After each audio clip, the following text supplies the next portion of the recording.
E quem que pode participar comigo dessa loucura, porque estar aqui não é fácil.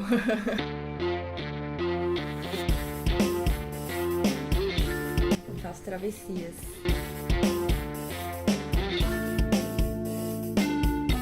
Eu deixo por último pra dar um impacto.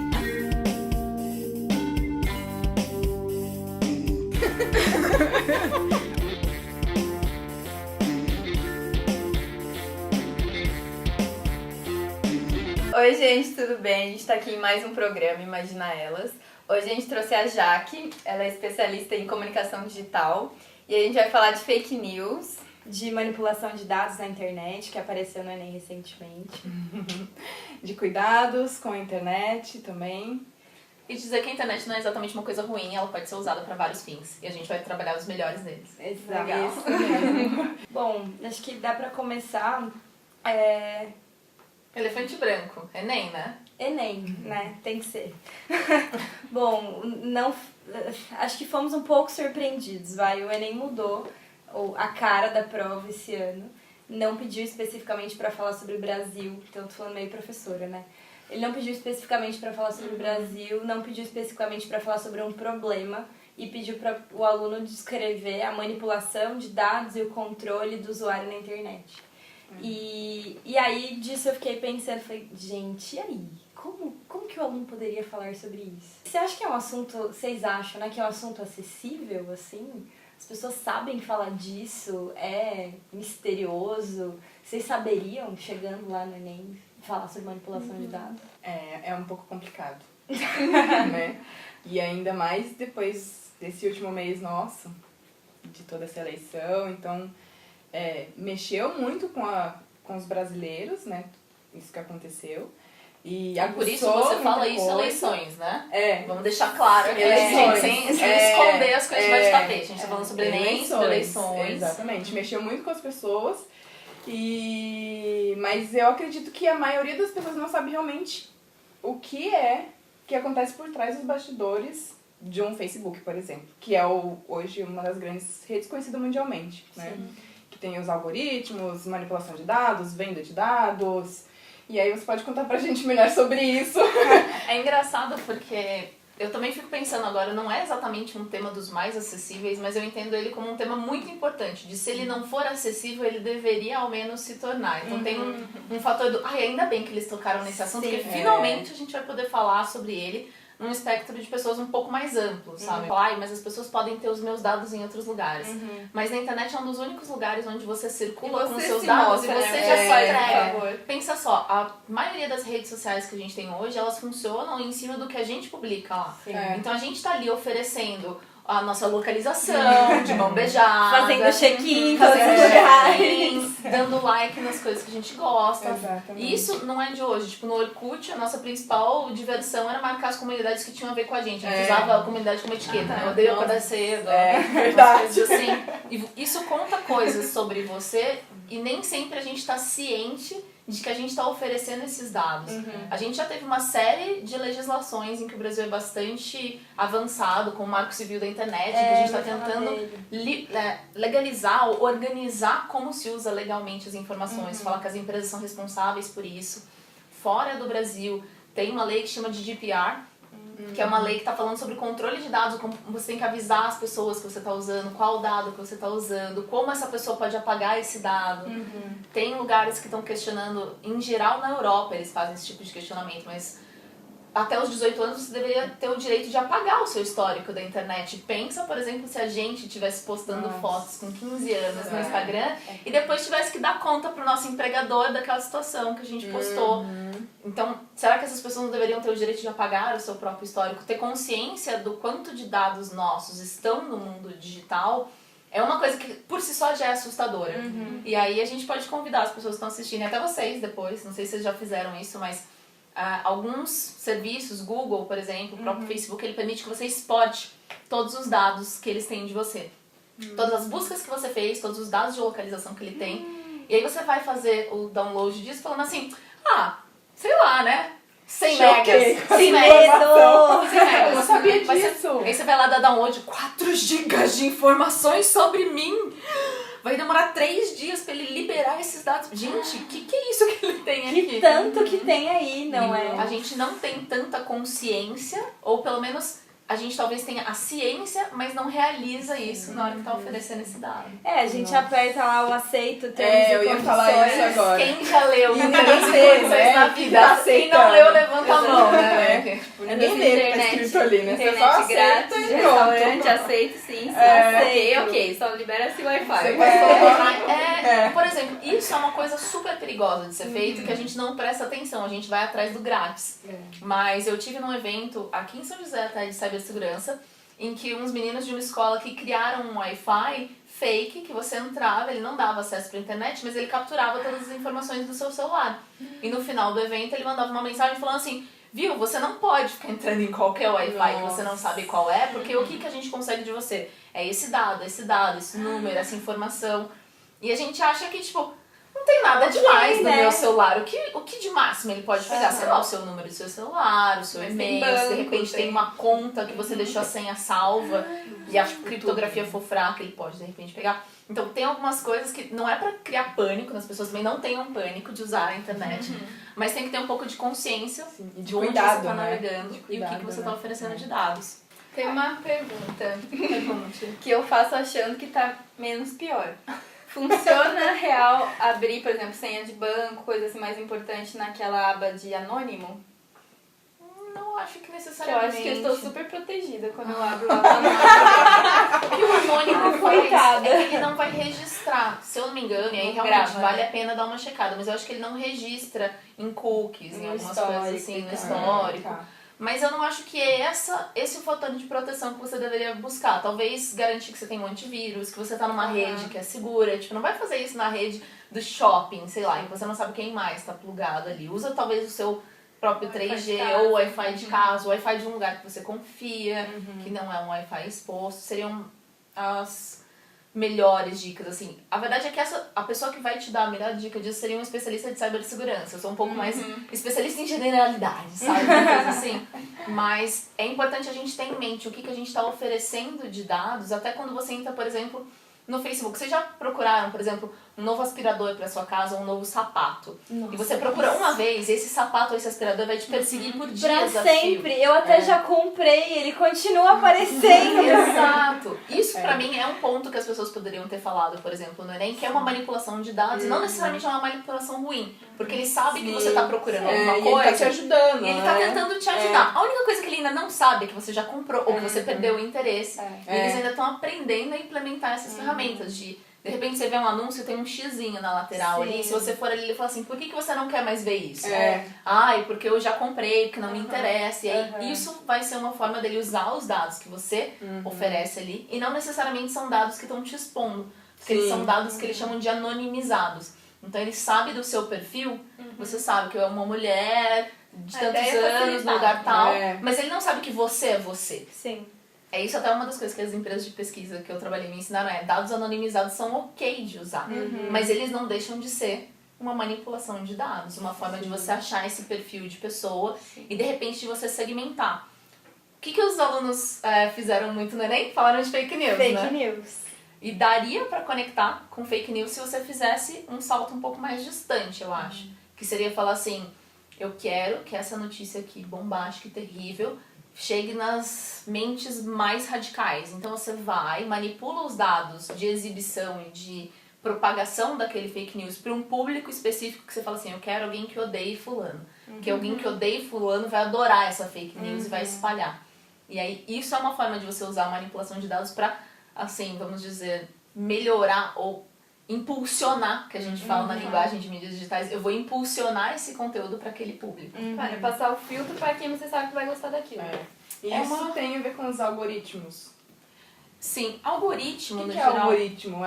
O que é uma linguagem? Os alunos tiveram muita dificuldade com isso também, apesar de ter uma breve explicação na coletânea, então acho que é legal mesmo. Vamos explicar com base no Google pra gente não Vamos. errar nem um pouquinho, mas ó, segundo a Wikipedia, que é uma boa referência, mas não é fonte, alunos, o algoritmo é uma sequência finita de instruções, que bem definidas e não ambíguas, cada uma das quais devendo ser executada mecânico-eletronicamente em um intervalo de tempo finito, e com uma quantidade de esforço finita. Vamos resumir Não isso aqui? ajudou, Basicamente é o seguinte, eu vou te dar uma série de instruções e de acordo com essas instruções você vai chegar a algum lugar. Então, por exemplo, quando a gente usa o Google Maps faz um algoritmo para falar assim, desse ponto até aquele ponto, esse é o menor caminho. E o algoritmo do Google Maps te indica o menor caminho com base na predição matemática que ele faz ali atrás. Tá. Toda ferramenta que tem algum tipo de recomendação, a Netflix dizendo alguma coisa para usar, o Spotify te recomendando a música, ele tem um algoritmo próprio.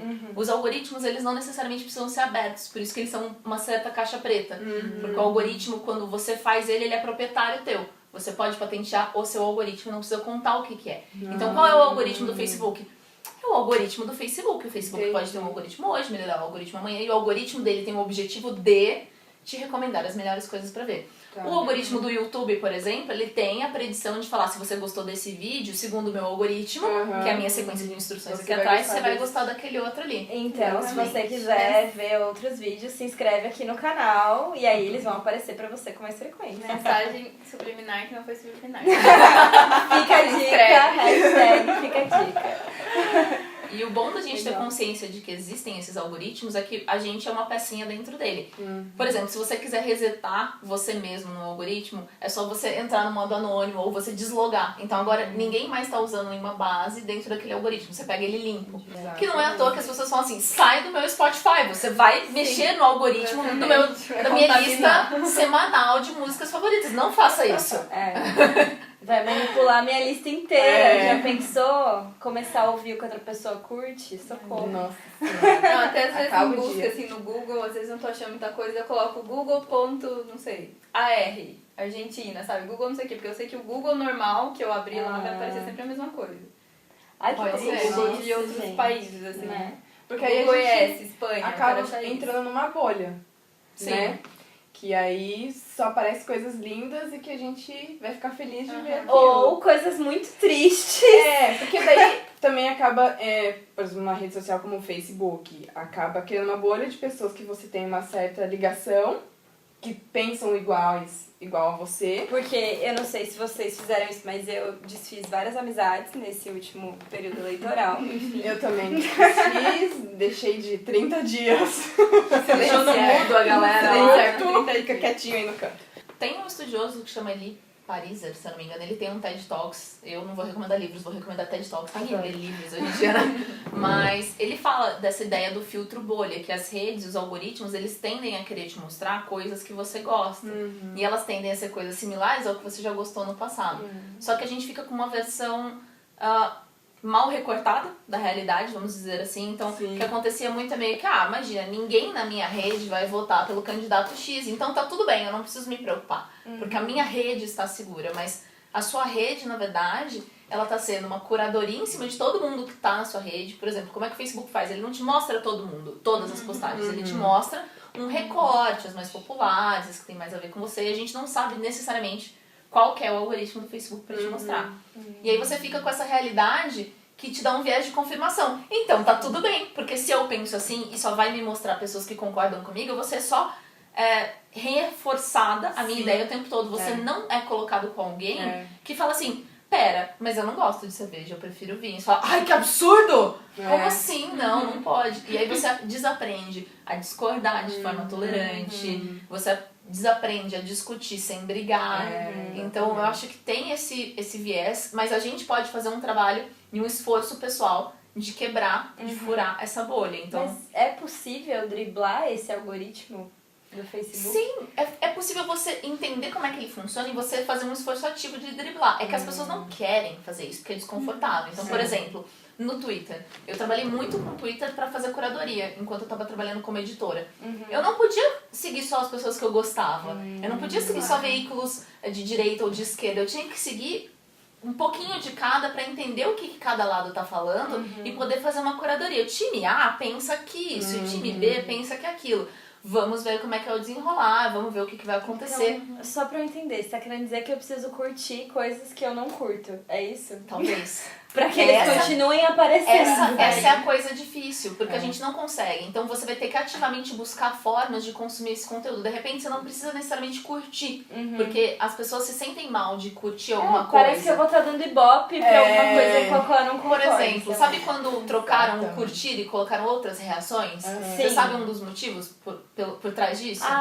É porque você, por exemplo, tem alguém que falou, minha mãe acabou de morrer. Você quer participar daquilo, mas você não quer falar que você curtiu que a mãe morreu. Você quer falar que eu tô triste. Lamento por você. Lamento por você. Ou então alguém contou um negócio que te deixou super enraivecido. Você não quer falar curtir, falar, eu tô puto com você aqui também. Então as reações permitem que você interaja sem dizer que você tá curtindo.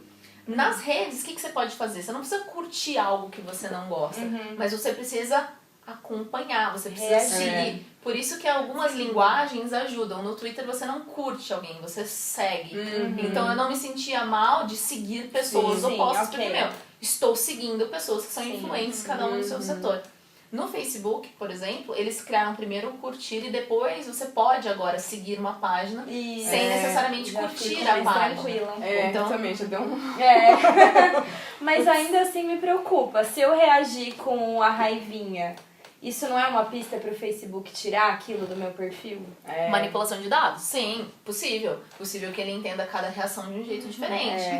O ponto é, o trabalho de contra-atacar isso é nosso, não é da ferramenta. A ferramenta tem os seus interesses. Ela quer ver você feliz, ela quer ver você entrando ali de novo, de preferência clicando nos banners que aparecem embaixo. Então ela tem que fazer você ficar bem. Eu vou tomar a liberdade de abrir um parênteses aqui, porque eu não sei se as pessoas estão assistindo, a gente sabe, mas eu já conheci a Catarina há muito tempo. A gente fez faculdade juntas. Eu não sei se você lembra da época que a gente pegava carona juntas pra ir pra faculdade. A gente tinha um mix no carro que era muito interessante. Eram duas pessoas com viés de esquerda e duas pessoas com viés de direita. E a gente estabeleceu que aquele carro era um lugar diplomático em que a gente ia conversar de uma maneira razoável. E todo mundo teria direito de expor as suas ideias sem ser atacado pessoalmente. E pra mim aquilo foi uma das melhores experiências, porque no começo era muito ruim e era muito difícil. E a gente se exaltava muito nas conversas. Mas a partir do momento em que todo mundo pôde mostrar um pouquinho do seu lado e falar, pera, mas eu penso assim, você fica meio que, eu nunca tinha pensado nesse ponto de vista. Esse ponto de vista faz muito sentido. Então significa que o meu lado vai ter que ser mais crítico e tentar solucionar aquele problema.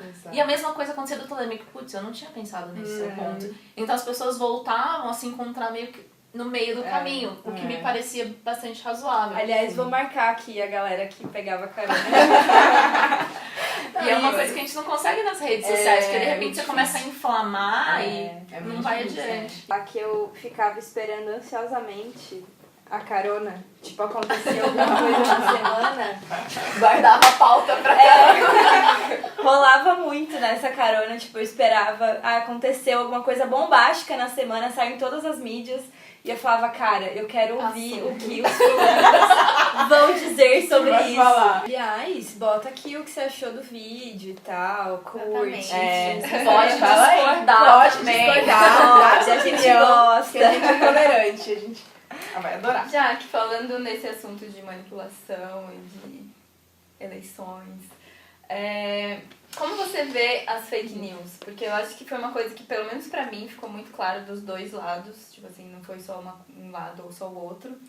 E esse poder de manipulação que elas têm, sabe? Também imagino que foi por causa do algoritmo que você explicou. Então as pessoas já fazem as fake news mostrando pra quem vai acreditar nisso. Não vai mostrar pra quem, tipo, tá muito descarado, sabe? Às vezes a mesma imagem, o mesmo texto, só mudando nomes, assim, sabe? Pros dois lados. Então, acho que esse foi, até nas eleições do Trump também, acho que foi o momento que fake news ganhou mais fama, assim, né, esse termo. E agora aqui também a gente viu que isso foi bem real, né, nessas eleições. Como você vê isso? Como é manipulado? Qual é o pensamento de quem faz isso? É engraçado porque o termo fake news ele é bem recente e quando você fala com jornalistas que são especialistas em combater as fake news, que são as agências checadoras de notícias, eles detestam o termo e eles têm a razão deles. Porque quando você fala fake news, se você traduzir uma notícia falsa. Só que se ela é uma notícia falsa, ela automaticamente não é mais notícia. Porque eu acabei de desmentir, portanto eu não vou publicar. Então, eles gostam muito de falar de desinformação. De você estar espalhando uma coisa que não é real. Portanto, é um boato. E boato tá aí desde sempre. Então, se vocês...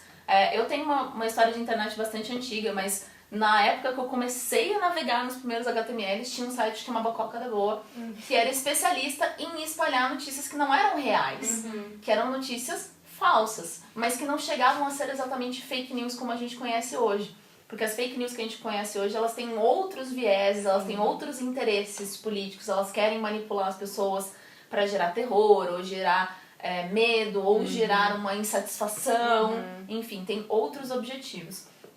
O que eu acho eu não gosto de usar o termo fake news, até porque eu concordo com essas agências, eu acho que é desinformação, são pessoas que estão fazendo um desserviço E até autoexplicativo, né? Exato, o que eles usavam muito era assim, é igual falar cópia original. Se ela é uma cópia, ela não pode ser original ao mesmo tempo. Então, o termo se desfaz. Mas ele ganhou espaço por quê? Porque tem alguém com um destaque na mídia que fala esse termo, que como eu estou sendo Trump, fake news. E aí, aquele negócio se torna um negócio grande. Como a gente poderia lidar com isso? Qual é o perigo de uma desinformação? Eu venho de uma época onde as pessoas falavam assim, não confia no que tem na internet não é fonte. E de repente as pessoas estão falando assim pra mim, eu vi isso na internet, meio que, mas qual é a fonte? O meu WhatsApp. Meio que, veja bem, vocês que são meus pais, meus familiares, tipo, vocês me ensinaram que isso não era fonte, vocês claramente não podem mais usar isso como fonte. Precisamos. E é um trabalhinho de formiguinha, e eu fiquei super orgulhosa da minha mãe recentemente, porque eu tava ensinando eles como é que faz checagem de dados. É basicamente o seguinte, você manda uma informação dessa, e você olha pra ela e fala, isso é verdade? Quem publicou isso? Quanto disso é verdade e quanto disso é mentira? Porque às vezes uma desinformação ela mistura metade de um fato que é realidade e outro fato que não faz o menor sentido e transforma isso em algo que as pessoas tendem a acreditar. Ela não é totalmente Mentira. Às vezes ela não é totalmente mentira ou ela tem toda a estrutura. Quer ver um exemplo de alguém que sabe usar a estrutura direitinho? Sensacionalista. O site isento de verdade. Exatamente. Gente, isento de verdade é mentira. Portanto, não acreditem no que tá no sensacionalista. Riam, mas não acreditem. Só que às vezes a construção, eles citam uma aspas, ele põe uma manchete. Então você fala assim, é estrutura de jornalismo. Isso daqui claramente... Tá bom, mas quem publicou o sensacionalista? Então não acredite. Pois é. Porque é uma brincadeira. O que você faz quando você recebe uma informação dessa? Você desmente e não repassa. Porque o poder... Para ali. O poder da rede é a disseminação. Quando você passa para outras pessoas, aquelas pessoas falam assim, eu confio na Jaque. Se a Jaque está encaminhando isso, eu vou acreditar como sendo verdade. E aí ela vai repassando e aquilo vai ganhando volume. E é aí que entra a ideia de pós-verdade, por exemplo. Que é como a gente acredita ou como a gente reproduz, né? Sim. Então, o conceito, aliás, virou palavra do ano no dicionário Oxford, acho que faz uns 2 anos. E que é mais essa ideia, não é exatamente a mesma coisa que fake news, mas é como a gente acredita, reproduz, sem checar. Se convence que é assim. Se convence e passa a defender aquilo. E usa como embasamento da minha opinião, né? Exato. Eu acho que é um exercício que vai um pouco além do o quanto a gente pesquisa, vamos dizer assim, mas o quanto a gente está aberto a ser confrontado em alguns momentos, ou o quanto a gente está aberto a falar assim, putz, eu estava errado. É bem difícil chegar nesse ponto de falar assim, eu estava errado, e agora eu vou ter que admitir uma nova verdade, e eu vou ter que lidar com as consequências do que eu já acreditei. Então, na internet isso é muito comum de você ser enganado por poucos segundos, de repente, você, putz, parecia muito, mas aí na hora que você vai reparar, as pessoas usaram, ao invés de Folha de São Paulo, Falha de São Paulo, mas estava, tipo, muito parecido e você foi enganado. É muito difícil as pessoas admitirem que elas não sabem ou que elas se enganaram. E até a questão de, tudo bem, eu achei que era verdade, ou eu pensava dessa maneira, X, e errei. E tudo bem. E o dia que a gente falar, tá tudo bem trocar de ideia, eu acho que a gente vai ver um mundo melhor, entendeu? Eu mudar de opinião, putz, o que eu pensava 10 anos atrás, muita coisa eu penso diferente hoje, e ok. Eu vi que vocês falaram muito que vocês deixaram de seguir pessoas por conta das eleições. Eu tenho por princípio que eu não tiro amizades, eu nem paro de seguir pessoas porque elas pensam diferente de mim. Isso tem um custo grande, porque eu preciso ver coisas de pessoas que às vezes você fica surpresa, eu não esperava isso dessa pessoa. Ou como é que eu vou lidar com a informação que eu admiro muito, uma pessoa que também pensa isso. Mas eu acho que ajuda você a ser exposto de falar assim, o meu círculo não é rosa, tem pessoas que pensam diferente, eu vou ter que conviver com elas vão continuar aqui. E eu vou continuar encontrando com elas na padaria, no almoço de domingo. E eu vou no Natal da minha família sim, e estarei lá. E não significa que eu mudei os meus princípios ou que eu mudei as minhas ideias, mas eu vou permitir que as pessoas participem sem que a gente se exalte. O quanto isso vai ser fazível já é uma outra pergunta. Mas eu acho que pode ser um primeiro ponto. A internet ela é só um microcosmo que permite que a gente delete pessoas e apague, demude. E você não pode fazer isso na vida real, no seu trabalho, nos seus ambientes familiares. Tem uma frase de uma música do Criolo que pra mim virou quase um mantra em tempos difíceis. Que é alguma coisa assim, as pessoas não são más, elas só estão perdidas. Então é aquilo, né? A bolinha é diferente da minha bolinha, mas na cabeça dela ela tá fazendo certo. Na minha tá... Mas tipo assim, eu fico meio assim, ok, fica em paz. Ela não é má por causa disso, sabe? É diferente a opinião e é diferente quando a sua opinião ofende ou ela favorece para um ódio, para um racismo, para uma homofobia. Um ódio contra uma pessoa, entendeu? Isso é diferente de opinião. Ah, eu não gosto da Tuane. Beleza. Porque eu não gosto. Mas eu acho que você Mas, eu não gosto de homossexual se beijando na minha frente. Você tá sendo intolerante. Exatamente. E é uma intolerância que não dá pra tolerar. Até quando a intolerância quando? deve ser tolerada? Exatamente. Segundo o paradoxo da intolerância, nunca. Mas eu acredito que existe uma diferença entre ser intolerante e discordar em termos de opinião. Então, vamos usar o exemplo, por exemplo, da homofobia. Uma coisa é eu não gostar ou não concordar, mas não fazer nada pra impedir nem desrespeitar. Então, eu não gosto, mas eu não desrespeito. Pra mim, isso não seria intolerância. Intolerância seria alguém que não permite, que impede, ou que atrapalha, ou que, sei lá, Que tem alguma ação pra... Tem alguma ação que não permita que aquela pessoa viva a vida dela, enfim, e sendo efetivamente intolerante. Mas eu acho que é a mesma coisa do racismo. Você não pode falar, mesmo que você pense algumas coisas, você não pode expressar essa sua opinião, porque você seria intolerante. E as pessoas serão intolerantes com a sua intolerância e vão te processar, e vão te colocar com medidas legais. Então, se você ainda pensa isso, e se você ainda acredita nessa coisa que eu não acredito, ao menos não fale e não seja desrespeitoso com essas pessoas, não seja intolerante. Guarde pra você, né? A sua opinião. Quase isso. Né? Eu acho que também tem a ver com o tempo de cada um, assim, sabe? Com o processo de cada um, com o contexto onde a pessoa está inserida. Por exemplo, eu vivi em outro país, estudei arte, não sei o que, pra mim é muito fácil conseguir ver as coisas mais de cima, ser tolerante, aceitar vários tipos de pessoas, porque eu convivi com isso. Então, eu acredito também que tem gente que é algum tipo assim preconceituosa, uma coisa assim, porque só conheceu isso ali. Então talvez ali vai vivendo outras coisas, mas não é tão assim e tal. E tem esse processo de aceitar, né? A gente também evolui. Então às vezes eu vejo as pessoas meio assim, tipo, calma, vai. já se entende, sabe? E a gente também pode usar o nosso privilégio de ter tido essas experiências ou de acreditar nessas coisas que são diferentes e conseguir da forma mais respeitosa possível, ou caso a energia seja válida, porque às vezes você está conversando com um convicto, não vale a pena conversar com convictos, mas de você explicar para as pessoas o que elas não estão enxergando. Eu tive um privilégio de ter uma convivência e eu sei que isso que você está dizendo, essas coisas que você tem medo, não procedem. Portanto, você poderia, de repente, aproveitar da minha experiência se eu contá-la pra vocês. Aí antes de falar, também ganhar isso que você falou, esse direito de ser ouvida. Porque tem gente que não vai te escutar, então não tem por que você falar ali, né? Mas se tá num diálogo, se a pessoa tá disposta mesmo, você fala, não, isso aqui vale a pena, vamos ter um diálogo. E às vezes também você também muda a sua cabeça, né? Porque ninguém é dono da verdade.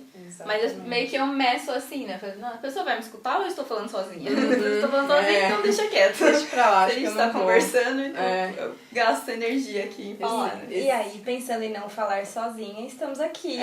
Criamos Imagina esse ela canal, Imagina Elas, te convidando pra imaginar junto com a gente. Pode mandar seu recado, sua opinião, a gente tá sugerir aberto temas pra escutar todo mundo. Eu acho que a internet ela é uma potencializadora dessa descoberta de mundos, pelo menos pra mim, porque nem sempre eu posso viver esses mundos, mas às vezes pela internet eu posso descobri-los. E uma das características que eu acho que é da internet brasileira é o bom humor, né? Então você falou sobre religião, eu lembrei de um memezinho que circulou recentemente, que era as pessoas só iam entender o Estado laico se de repente as pessoas estivessem tentando proibir o churrasco por serem, sei lá, de uma religião que acredita que a vaca é sagrada. Então, essa é a graça de você aprender a ser tolerante. Um Estado laico é tolerante com todas as religiões. Você pode pensar diferente dentro de um Estado laico, mas você não oprime ninguém. Você não faz decisões por ninguém. Você não pode você não pode obrigar ninguém, né? Exato. Ou acreditar no que então, você acredita. Que é um pouco disso que a gente pode acabar pensando, do quanto a gente está tendo visões de mundo que impedem o outro. Então, com certeza, sou intolerante com intolerantes, apesar de gostar de me colocar como uma pessoa tolerante, aberta, equilibrada. Tá, então Legal. vamos lá. Pensando na internet, como tentar, sei lá, desfazer essa bolha, ser tolerantes com tolerantes. Como se mas, guardar um pouquinho. mas conhecendo essas outras visões. É. Como fazer isso? Algumas dicas. Vamos lá, ponto número 1, dica que eu sempre dei, desde que eu dei aula de mídias sociais, enfim. Mídias sociais, redes sociais, seus perfis, eles são praças públicas. Não publique ali o que você não falaria para uma sala cheia de desconhecidos. Afinal de contas, a internet, ela é pública e você está falando para desconhecidos. Ponto número 2, seja bastante autocrítico com o que você está recebendo. Esse banner está aparecendo para mim. Por quê? Que informações que eu provi para esses serviços para que ele possa me prover essas informações. Que mais? Responsabilidade, né? Do que você tá postando, do que você tá escrevendo ali, né? Sim, Conferir as fontes. conferir as fontes. De repente, um terceiro ponto poderia ser não acreditar em tudo que se vê. Se uma mensagem chega para você encaminhada via WhatsApp, por que ela está encaminhada, de onde ela está encaminhada, quais serão suas fontes críveis. Vamos lá, um quarto ponto, se você quiser fugir um pouco da bolha que os algoritmos vão fazer para você, tente seguir pessoas diferentes, tente acompanhar publicações que publicam algo diferente do que você acredita para entender o que está sendo dito do outro lado. Tente ser um pouco mais amplo no tanto de coisas às quais você é exposto através da internet. Uma coisa que a gente comentou um pouquinho fora das câmeras, coloque post-it. É. No computador. Se você vai trocar de roupa perto do celular, coloca uma camisetinha assim em cima do Não celular. custa, assim, pode uma ser câmera paranoia, mas o post-it é baratinho, coloca ali. Fica bonitinho, Eu coloco, uma corzinha. nada contra quem não coloque, mas eu falei, gente, custa tão pouco, eu acho que eu Não vou... custa nada custa prevenir, nada né? prevenir. Eu vou começar a fazer isso. O celular também Inclusive tem com o que a câmera de gente dois fala, lados. hein? inclusive com o que a gente fala também, né? Essa eu não sabia. A gente tá aqui conversando e o celular tá captando ali a nossas palavras, né? Cara, isso eu descobri agora, gente. Que medo. Esse eu recomendo o podcast do Braincast do Kumbuka Gate, que fala que se você fala Kumbuka várias vezes perto do seu telefone, de repente vai começar a aparecer um monte de potinhos à venda pra você. Mas principalmente, ter consciência de que é assim que as coisas estão funcionando. Entender a engenharia por trás do sistema ajuda a gente a lidar com o sistema de uma forma melhor. Então, se vão usar isso contra mim, eu pelo menos vou ter consciência e vou saber o que eu não vou dizer, o que eu vou apagar, o que eu vou deletar, enfim. Estamos aí. Estamos aí. Já era. Vamos Não aprender a tem lidar jeito. com isso, não é mesmo? Aceita que dói menos. Bom, então queria agradecer sua presença, Jaque. Obrigada. Foi ótimo bater esse papo. Obrigada a Foi. vocês pelo convite, adorei conhecer e imaginar junto com vocês Que aqui. legal. Bom, gente, então vamos dar uma ajudinha pros algoritmos. Se inscreve aqui no canal, dá um like no vídeo, assim ele vai aparecer mais vezes pra você. Encaminha no WhatsApp. E Pode encaminhar que a fonte é correta, a fonte é justa, vocês sabem Compartilha de no onde vem. Face. isso, vamos dar uma ajudinha lá. Bom, gente, obrigada. obrigada. Obrigada. próxima. Até a próxima, gente. Tchau, tchau. Tchau.